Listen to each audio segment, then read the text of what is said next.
നമസ്കാരം. ശ്രീഭദ്ര ജ്യോതിഷത്തിലേക്ക് എല്ലാ പ്രിയപ്പെട്ട പ്രേക്ഷകർക്കും വീണ്ടും സ്വാഗതം. നമ്മൾ പുതിയ മലയാള വർഷമായ കൊല്ലവർഷം 1200 ഓരോ നക്ഷത്ര ജാതർക്കും ഉണ്ടാകുന്ന സാമാന്യ അനുഭവങ്ങളെക്കുറിച്ചാണ് ചർച്ച ചെയ്തുകൊണ്ടിരുന്നത്. അതിൽ നമുക്ക് ചതയ നക്ഷത്രത്തിൻ്റെ ഫലങ്ങളാണ് ഇന്ന് നോക്കാനുള്ളത്. ചതയ നക്ഷത്രം കുംഭക്കൂറിൽ ഉൾപ്പെടുന്നു. ചുരുക്കത്തിൽ ആ നക്ഷത്രക്കാരുടെ ഫലം നമുക്ക് പറയാം. ഇപ്പോൾ കുംഭക്കൂർ ആയതുകൊണ്ട് തന്നെ ജന്മശനിയാണ്. 7ാം ശനിയിൽ ജന്മശനി, അതായത് ജന്മനക്ഷത്രത്തിൽ കൂടി അല്ലെ ജന്മക്കൂറിൽ കൂടെ ശനി സഞ്ചരിക്കുന്ന കാലമാണ് ജന്മശനി എന്ന് പറയുന്നത്. അപ്പോൾ ചതയ നക്ഷത്രം കുംഭക്കൂറിലായതുകൊണ്ട് ജന്മശനിയാണ്. പിന്നെ 4ൽ വ്യാഴം, 4ാം ഭാവത്തിലാണ് വ്യാഴം ഇടവത്തിലൂടെ സഞ്ചരിക്കുന്നു. രാഹു 2ലാണ്, അതായത് ഭാഗ്യസ്ഥാനത്ത് അല്ലെങ്കിൽ ധനത്തിൻ്റെ സ്ഥാനത്ത്, വാക്കിൻ്റെ സ്ഥാനത്തൊക്കെയാണ് രാഹു സഞ്ചരിക്കുന്നത്. കേതു ആണെങ്കിൽ കന്നി രാശിയിൽ കൂടിയാണ് സഞ്ചരിക്കുന്നത്. 2025 ഗ്രഹസ്ഥിതികൾ മാറുന്നതാണ്. ശനിയാണ് ആദ്യം മാറുന്നത്. മാർച്ച് 29 ജന്മക്കൂറിൽ നിന്നും ശനി മീനത്തിലേക്ക് മാറും. കുംഭത്തിൽ നിന്ന് മീനത്തിലേക്ക് മാറും. വ്യാഴം മെയ് മാസം ആകുമ്പോൾ ഇടവത്തിൽ നിന്ന് മിഥുനത്തിലേക്ക് മാറും. രാഹുവും കേതുവും മെയ് മാസത്തിൽ തന്നെ പുറകോട്ട് നീങ്ങും ഓരോ രാശി. അതായത് രാഹു മീനത്തിൽ നിന്ന് കുംഭത്തിലേക്ക് വരും. അതായത് ചതയ നക്ഷത്രക്കാർക്ക് ജന്മക്കുറിൽ രാഹുവാകും. കേതു അതേ സമയത്ത് തന്നെ കന്നിയിൽ നിന്ന് ചിങ്ങൻ രാശിയിലേക്ക് സംക്രമിക്കും. ഇതാണ് പ്രധാന ഗ്രഹമാറ്റങ്ങൾ. ഇതുകൂടാതെ സൂര്യൻ, ചന്ദ്രൻ, ബുധൻ, ശുക്രൻ, ചൊവ്വ തുടങ്ങിയ ഗ്രഹങ്ങൾ സ്ഥാനം മാറുന്നുണ്ട്. പക്ഷേ അത് വളരെ ചുരുങ്ങിയ കാലഘട്ടങ്ങളിലാണ്, അല്ലെങ്കിൽ 1 മാസമോ 1.5 മാസമോ ഒക്കെയാണ് ഒരു രാശിയിൽ നിൽക്കുന്നത് എന്നുള്ളത് കൊണ്ട് തന്നെ അവയുടെ ഫലം മാറിക്കൊണ്ടേയിരിക്കും. പെർമനൻ്റായിട്ട് നമ്മൾ, അതായത് ദീർഘകാലത്തേക്ക് നമുക്ക് അനുഭവപ്പെടുന്ന ഫലങ്ങളെന്ന് പറയുന്നത് ഈ ശനിയും വ്യാഴവും രാഹു കേതുക്കളുമാണ് തരുന്നത്. അപ്പോൾ നമ്മൾ പൊതുഫലം നോക്കുമ്പോൾ ജന്മശനി എന്ന് പറയുന്നത് നമുക്കറിയാമല്ലോ, തടസ്സങ്ങളും ബുദ്ധിമുട്ടുകളൊക്കെ ഉണ്ടാകുന്ന കാലമാണ്.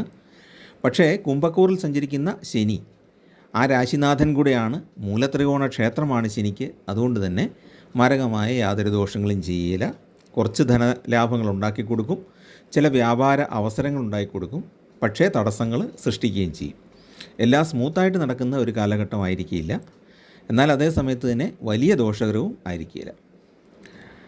എല്ലാ കാര്യങ്ങളും നന്നായിട്ട് ആലോചിച്ച് പ്രവർത്തിക്കുന്നത് വളരെ നല്ലതാണ്. ധന സംബന്ധമായ കാര്യങ്ങളിൽ പ്രത്യേകിച്ചും, കാരണം രാഹു 2ലാണ് നിൽക്കുന്നത്. വർഷത്തിൻ്റെ തുടക്കത്തിൽ രാഹു 2ലും ശനി ജന്മക്കൂറിലുമാണ്, വ്യാഴം 4ലുമാണ്. അപ്പം വ്യാഴം 4ൽ നിൽക്കുന്നത്, 4ാം ഭാവം കുടുംബത്തിൻ്റെ ഭാവമാണ്, വാഹനത്തിൻ്റെയും മാതാവിൻ്റെയൊക്കെ ഭാവമാണ്. ചില സന്ദർഭങ്ങളിൽ 4ൽ വ്യാഴം സഞ്ചരിക്കുന്നത് ഗുണകരമായിട്ട് വരും, വാഹനത്തിൻ്റെയൊക്കെ കാര്യത്തിൽ, ചില ആഡംബര വസ്തുക്കളുടെ കാര്യത്തിലൊക്കെ. എന്നാൽ അതേ സമയത്ത് കുടുംബ ബന്ധങ്ങളിൽ അല്പം ബുദ്ധിമുട്ടുകളൊക്കെ നേരിടേണ്ടി വരും എന്നുള്ളൊരു ദോഷഫലവും ഉണ്ട്. വ്യാഴം 4ൽ സഞ്ചരിക്കുന്നത് പൂർണ്ണമായിട്ടും ഗുണകരമല്ല. എന്നാൽ പലതരത്തിലുള്ള ഗുണാനുഭവങ്ങൾ ഉണ്ടാകാനിടയുള്ള ഒരു വർഷവും കൂടിയാണ് ഇത്. വ്യാഴം 4ലായതുകൊണ്ട് ദൈവാധീനമില്ല എന്ന് നമുക്ക് പറയാൻ കഴിയില്ല. പൂർണ്ണ സന്തോഷം കിട്ടുന്ന ഒരു കാലം ആയിരിക്കില്ല. അപ്പോൾ മെയ് മാസത്തിൽ രാഹു മിഥുനത്തിലേക്ക് മാറിക്കഴിയുമ്പം കുംഭക്കൂറുകാരുടെ 5ാം ഭാവത്തിലാവും വ്യാഴത്തിൻ്റെ സ്ഥാനം. അപ്പം വ്യാഴം 5ലെന്ന് പറഞ്ഞാൽ ഭാഗ്യമാണ്. ബുദ്ധി തെളിയും, പുതിയ പുതിയ ആശയങ്ങൾ മനസ്സിൽ ഉദിക്കും, വ്യാപാരം ലാഭകരമാകും, പുതിയ പല പ്രസ്ഥാനങ്ങളും നമുക്ക് കൈകാര്യം ചെയ്യാൻ കഴിയും, ഭരണസാരഥ്യമുള്ള അല്ലെ ഭരണപരമായ മികവ് പ്രകടിപ്പിക്കുന്ന ഒരവസ്ഥയിലേക്ക് നമ്മൾ എത്തിച്ചേരും. സമുദായ നേതാവായിട്ടോ അല്ലെങ്കിൽ പൊതുപ്രവർത്തകനായിട്ടോ ഒക്കെ നന്നായിട്ട് ശോഭിക്കാൻ കഴിയുന്ന ഒരു സമയമായിരിക്കും. കുട്ടികൾക്കും ആ സമയം നന്നായിരിക്കും. പിന്നെ ഈ വർഷാദ്യം ഒരല്പം ദോഷകരമായിട്ട് തോന്നിയാലും നന്നായിട്ട് പ്രവർത്തിക്കുന്നവരെ സംബന്ധിച്ച് അവർക്ക് ഫലം കിട്ടുന്നതാണ്. അല്പം പ്രയത്നം കൂടുതൽ വേണ്ടി വരും. ചിലപ്പോൾ 1-2 തവണ ഒരു കാര്യത്തിന് വേണ്ടിയിട്ട് ശ്രമിക്കേണ്ടി വരും, പക്ഷേ നല്ല ഫലം കിട്ടുന്നതാണ്. വിദ്യാഭ്യാസത്തിൽ പുരോഗതി ഉണ്ടാകും. ഉന്നത വിദ്യാഭ്യാസം ആഗ്രഹിക്കുന്ന വിദ്യാർത്ഥികൾക്ക് അതിനുള്ള യോഗം ഉണ്ടാകും. ഉപജാപങ്ങൾ നേരിടേണ്ടി വരുമെങ്കിലും അവയെ അടിച്ചമർത്താനായിട്ട് സാധിക്കും, അല്ലെങ്കിൽ അതിനെ തടയാനും ബുദ്ധിപൂർവ്വം പ്രവർത്തിക്കുന്നതിലൂടെ എതിരാളിക്ക് തിരിച്ചടി കൊടുക്കാനുമൊക്കെ സാധിക്കുന്നതാണ്. ഗൂഢവിദ്യകളും ആത്മീയമായ കാര്യങ്ങളുടെ താല്പര്യമൊക്കെ ഉണ്ടാകും. തീർത്ഥാടനങ്ങൾ നടത്തും. അവനവൻ്റെ മതത്തിൽപ്പെട്ട അല്ലെങ്കിൽ അവനവൻ്റെ വിശ്വാസപ്രകാരമുള്ള പുണ്യസ്ഥലങ്ങളൊക്കെ സന്ദർശിക്കും. ജോലി ലഭിക്കാനുള്ള സാധ്യതയുണ്ട് ഈ വർഷം. വീട്ടിൽ നിന്ന് മാറി നിൽക്കേണ്ടി വരും ജോലി സംബന്ധമായിട്ട്. അതുപോലെ ജോലിയിൽ പൂർണ്ണ തൃപ്തി കിട്ടുകയില്ല. ഇങ്ങനെയുള്ള കുറച്ച് പ്രശ്നങ്ങളൊക്കെ ഉണ്ട്. പക്ഷേ ജോലി കിട്ടുക എന്ന് പറയുന്നത് വലിയൊരു അനുഗ്രഹവുമാണ്. പിന്നെ സാമ്പത്തിക കാര്യങ്ങളിലൊന്ന് ശ്രദ്ധിക്കണം. രാഹുവിൻ്റെ ഒരു ആധിപത്യം, പിന്നെ ഗ്രഹങ്ങളുടെ മാറ്റങ്ങൾ, വ്യാഴം പൂർണ്ണമായി അനുകൂലമല്ല എന്നുള്ളത്, അതൊക്കെ കൊണ്ട് സാമ്പത്തിക ഇടപാടുകളിൽ കൃത്യമായ രേഖകൾ സൂക്ഷിക്കുക. വിശ്വസ്തരായ ആളുകളുമായിട്ട് മാത്രം സാമ്പത്തിക ഇടപാട് നടത്തുക. ഇതൊക്കെ ഒന്ന് ശ്രദ്ധിക്കുക, അല്ലെങ്കിൽ അബദ്ധങ്ങൾ സംഭവിക്കാം. ചില രോഗ അനുഭവങ്ങളൊക്കെ ഉണ്ടാകാൻ സാധ്യതയുണ്ട്. കുറച്ച് കൂടുതൽ അലച്ചിലുണ്ടാകും ജീവിതത്തിൽ. എന്നാൽ ഈ അലച്ചിലിനിടയ്ക്കും നേട്ടങ്ങളുണ്ടാകുകയും മനസ്സിന് സന്തോഷം പകരുന്ന ചില സന്ദർഭങ്ങളൊക്കെ ഉണ്ടാകുകയും ചെയ്യും. ബന്ധുക്കളിൽ നിന്നും പിന്തുണ ലഭിക്കും. അത്യാവശ്യ സന്ദർഭങ്ങളിൽ ബന്ധുക്കളിൽ നിന്നോ സുഹൃത്തുക്കളിൽ നിന്നോ ചിലപ്പോൾ അപരിചിതരിൽ നിന്ന് പോലും സാമ്പത്തിക സഹായം ലഭിക്കാനുള്ള യോഗവും കാണുന്നുണ്ട്. അപ്പോൾ അങ്ങനെ ഇതൊരു മോശം കാലമെന്ന് പറയത്തില്ല. എന്നാൽ പൂർണ്ണമായിട്ടും അങ്ങോട്ട് ഐശ്വര്യ സമ്പൂർണ്ണമാണോ എന്ന് ചോദിച്ചാൽ 7.5 ശനിയല്ലേ. അപ്പം പിന്നെ ഇനി ശനി മീനത്തിലേക്ക് മാറിയാലും 7.5 ശനി പൂർണ്ണമായിട്ടും മാറുന്നില്ലല്ലോ കുംഭക്കൂറുകാർക്ക്. അതുകൊണ്ട് ചതയ നക്ഷത്രക്കാർക്ക് വർഷം പൂർണ്ണമായിട്ടും ഗുണകരമല്ല. പക്ഷേ നമ്മളെ അത്ഭുതപ്പെടുത്തുന്ന രീതിയിലുള്ള ചില ഭാഗ്യാനുഭവങ്ങൾ ഉണ്ടാകും. ഒരുപാട് തടസ്സങ്ങളുടെ ഇടയ്ക്ക് ചില ഭാഗ്യങ്ങൾ കിട്ടുന്നത് വളരെ ഗുണകരമായിട്ട് വരും. ഒരുപാട് തടസ്സങ്ങൾ എന്ന് പറഞ്ഞെങ്കിലും ശനി വലിയ തടസ്സങ്ങൾ ഉണ്ടാക്കുകയില്ലല്ലോ മൂലത്രികോണ ക്ഷേത്രത്തിൽ നിൽക്കുന്നതുകൊണ്ട്. വ്യാഴം വർഷത്തിൻ്റെ പകുതി കഴിയുമ്പോഴത്തേക്ക് അനുകൂലമാകുകയും ചെയ്യും. അതുകൊണ്ട് വലിയൊരു തടസ്സം എന്ന് നമുക്ക് പറയാൻ കഴിയുകയുമില്ല. പക്ഷേ 7.5 ശനിയുടെ ദുരിതങ്ങൾ കുറേയേറെ ഉണ്ടാകും. ചിലപ്പോൾ ആശുപത്രി വാസമൊക്കെ വേണ്ടി വരും എന്നുള്ളത്. അതുപോലെ രാഹു മാറുന്ന സമയത്ത് ത്വക്ക് രോഗങ്ങളൊക്കെ ഉണ്ടാകാനുള്ളൊരു സാധ്യതയും ഉണ്ട്. വിഷഭയം ഉണ്ടാകുമെന്ന് പറയുന്നുണ്ട്. പക്ഷേ അത് ഈ രാഹു അത്ര ക്രൂരമായിട്ട് പ്രവർത്തിക്കും എന്ന് തോന്നുന്നില്ല കണക്കുകൂട്ടിയതിൽ നിന്ന്. എന്നാലും ഈ പറഞ്ഞ പോലെ ഭക്ഷണമൊക്കെ ഒന്ന് സൂക്ഷിക്കുക. ആഹാരം കഴിക്കുന്നത് വൃത്തിയുള്ള സ്ഥലത്ത് നിന്ന് കഴിക്കുക, വിശ്വസ്തമായ സ്ഥലത്ത് നിന്ന് മാത്രം കഴിക്കുക. അപ്പോൾ അതൊക്കെയാണ് നമുക്ക് ആ പൊതുഫലം പറയാനുള്ളത്. പിന്നെ നമുക്ക് ആദ്യം നോക്കുമ്പോൾ കുടുംബസുഖക്കുറവ്, ജീവിത പങ്കാളിയുമായിട്ട് അഭിപ്രായ വ്യത്യാസം പറഞ്ഞല്ലോ. വ്യാഴം 4-ലും ജന്മശനിയും കൂടെ ആയതുകൊണ്ട് നമ്മുടെ വാക്ക് പലപ്പോഴും മുറിവേൽപ്പിക്കുന്ന രീതിയിലായിരിക്കും. ഈ രാഹു വിഷകാരൻ എന്ന് പറയുമ്പോൾ അത് 2-ൽ വരുമ്പം വാക്കിലും വിഷം ഉണ്ടാകും. അപ്പം നമ്മൾ പറയുന്ന കാര്യങ്ങൾ പലരെയും വേദനിപ്പിക്കാനൊക്കെ ഇടയാകും. അതുകൊണ്ടൊന്ന് ശ്രദ്ധിക്കുക സംസാരത്തിലൊക്കെ. പിന്നെ സുഹൃത്തുക്കളിൽ നിന്നൊക്കെ ഒരല്പം അവഗണന വർഷാദ്യം നേരിട്ടേക്കാം. കേസുകളിൽ നിന്ന് നമ്മൾ ഉദ്ദേശിക്കുന്ന രീതിയിലൊരു വിധി വരണം എന്നില്ല. ചിലപ്പോൾ നമുക്ക് പ്രതികൂലമായിട്ടും വിധിയുണ്ടാകാം. യാത്രാക്ലേശങ്ങൾ ഉണ്ടാകാം. സ്ത്രീകൾ മൂലം ദോഷാനുഭവങ്ങൾ പുരുഷന്മാർക്കുണ്ടാകാനുള്ള സാധ്യതയുണ്ട്. അതായത് അന്യസ്ത്രീ ബന്ധങ്ങളിലൊക്കെ ഏർപ്പെടുന്നവർക്ക് ചില ദോഷാനുഭവങ്ങൾ ഈ സമയത്ത് ഉണ്ടാകാം. പിന്നെ ഒരു മധ്യമാകുമ്പോഴത്തേക്കും കുറച്ച് ടൈറ്റായിട്ട് തോന്നും. നമുക്ക് സാമ്പത്തികമായിട്ടൊക്കെ ടൈറ്റ് വരുന്നതായിട്ട് തോന്നും. എന്നാൽ അതേ സമയത്ത് തന്നെ പല നല്ല കാര്യങ്ങളും ചെയ്യാനുള്ള അവസരങ്ങളും ഉണ്ടാകും. ശത്രുക്കൾ ഏറെ നല്ലൊരു അളവ് വരെ നിഷ്ക്രിയരായി പോകും. കുറേ നല്ല കാര്യങ്ങൾ ഈ സമയത്ത് ചെയ്യാൻ സാധിക്കും. സഹോദര സ്ഥാനത്തുള്ളവരിൽ നിന്നും സഹായങ്ങൾ ഉണ്ടാകും. എന്നാൽ ഈ പറഞ്ഞ പോലെ നമുക്ക് വല്ലാതെ സാമ്പത്തിക ടൈറ്റ് തോന്നുന്ന ഒരു അവസരവും ആയിരിക്കും.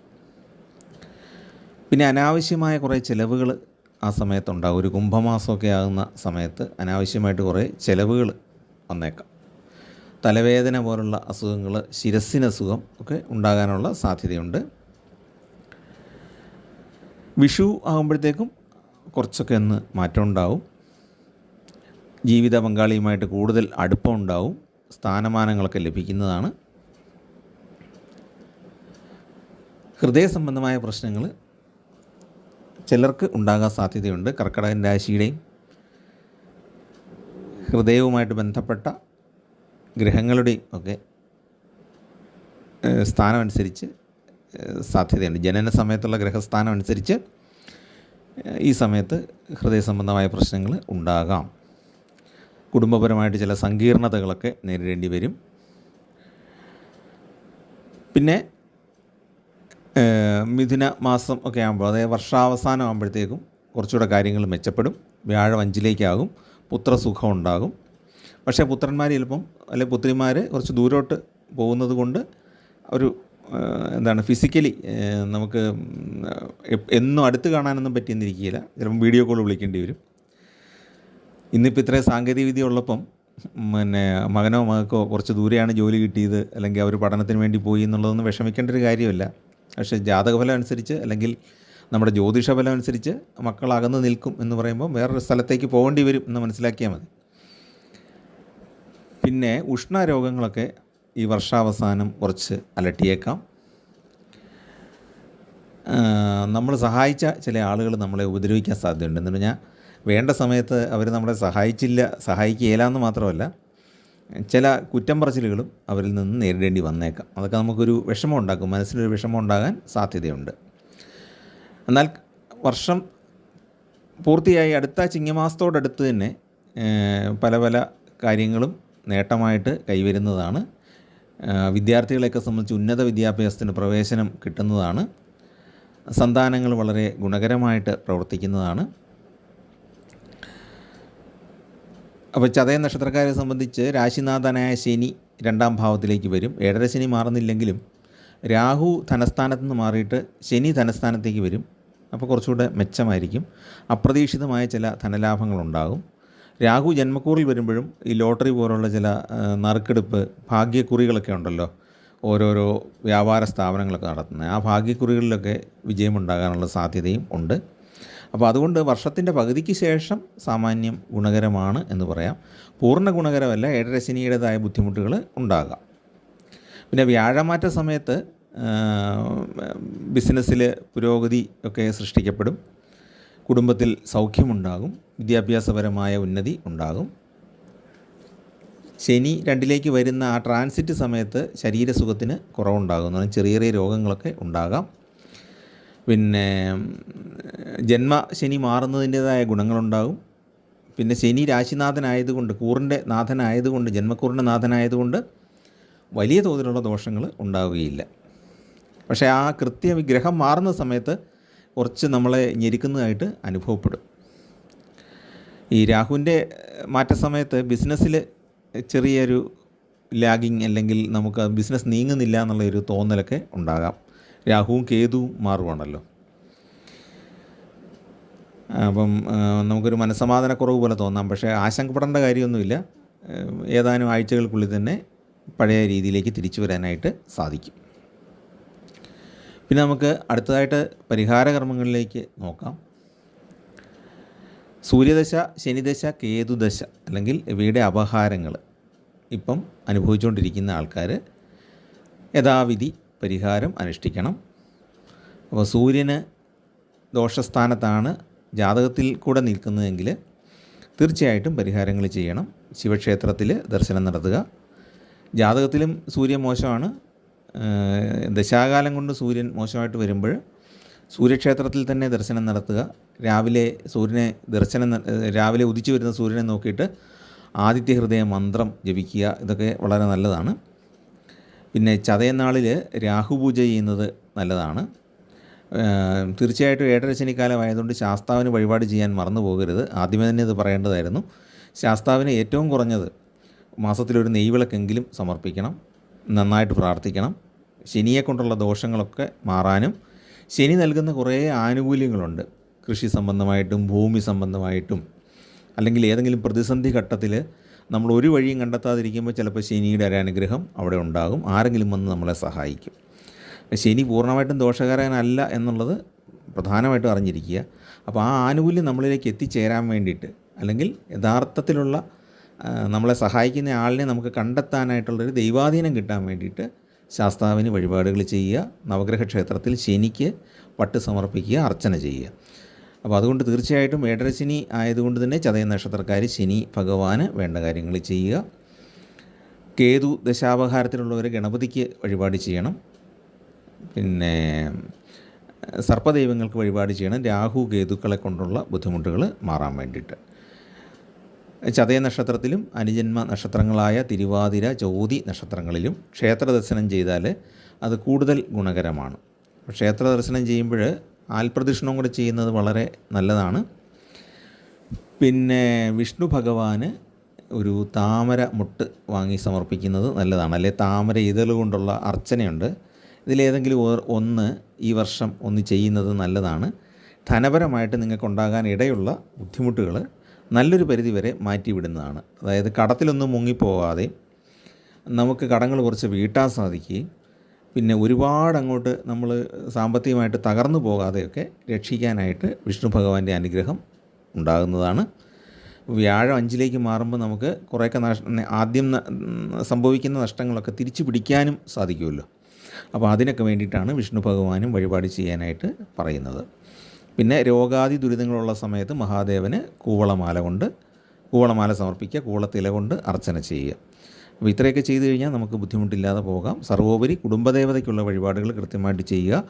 ഈ വർഷം ഏതെങ്കിലും ഒരു ദിവസം നിങ്ങൾ കുടുംബദേവതയുടെ ക്ഷേത്രത്തിൽ ദർശനം നടത്തുക, ഒരു അർച്ചനയെങ്കിലും കൊടുക്കുക, അല്ലെങ്കിൽ ഒരു വിളക്കെങ്കിലും അവിടെ തെളിയിക്കുക. അതൊന്ന് ശ്രദ്ധിക്കുക. അപ്പോൾ അങ്ങനെയാണെങ്കിൽ നിങ്ങൾക്ക് ഒരു 10 ഇരട്ടിയല്ല 100 ഇരട്ടി ഗുണമാണ്. മറ്റെവിടെയെല്ലാം പോയി ഏതെല്ലാം മഹാക്ഷേത്രങ്ങളിൽ വഴിപാട് ചെയ്യുന്നതിനേക്കാളും ഗുണകരമാണ് കുടുംബദേവതയ്ക്ക് വർഷത്തിൽ ഒരു തവണയെങ്കിലും ഒരു പൂജ ചെയ്യുന്നത്. ഇതെല്ലാം നമ്മുടെ മനസ്സിൻ്റെ എനർജി കൊണ്ടുള്ള ഒരു കളിയാണിത് മുഴുവൻ. നമ്മുടെ ജീവിതം എന്ന് പറയുന്നത് മുഴുവൻ നമ്മൾ തന്നെ ക്രിയേറ്റ് ചെയ്യുന്നു, നമ്മൾ തന്നെ അനുഭവിക്കുന്നു. പിന്നെ ഇത്രയേ ഉള്ളൂ നമുക്ക് ചതയ നക്ഷത്രക്കാരുടെ അനുഭവമായിട്ട് പറയാനുള്ളത്. ചതയ നക്ഷത്രക്കാർ അവസരങ്ങൾ പരമാവധി പ്രയോജനപ്പെടുത്തി ഈ വർഷം മുന്നോട്ട് പോവുക. ചാനൽ ഇഷ്ടപ്പെട്ടെങ്കിൽ ഒന്ന് സബ്സ്ക്രൈബ് ചെയ്യുകയും നിങ്ങളുടെ സുഹൃത്തുക്കൾക്കും പരിചയക്കാർക്കും ബന്ധുക്കൾക്കുമൊക്കെ ഒന്ന് ഷെയർ ചെയ്ത് കൊടുക്കുക. എല്ലാവർക്കും നന്മയുണ്ടാകാനായിട്ട് പ്രാർത്ഥിക്കുന്നു. എല്ലാവർക്കും ധനപരമായി അനുഗ്രഹം ഉണ്ടാകട്ടെ. എല്ലാവർക്കും ആരോഗ്യവും ആയുസ്സും നിങ്ങളുടെ കുട്ടികൾക്ക് നല്ല സമൃദ്ധിയും ഐശ്വര്യമൊക്കെ ഉണ്ടാകട്ടെ എന്ന് പ്രാർത്ഥിക്കുന്നു. നമസ്കാരം.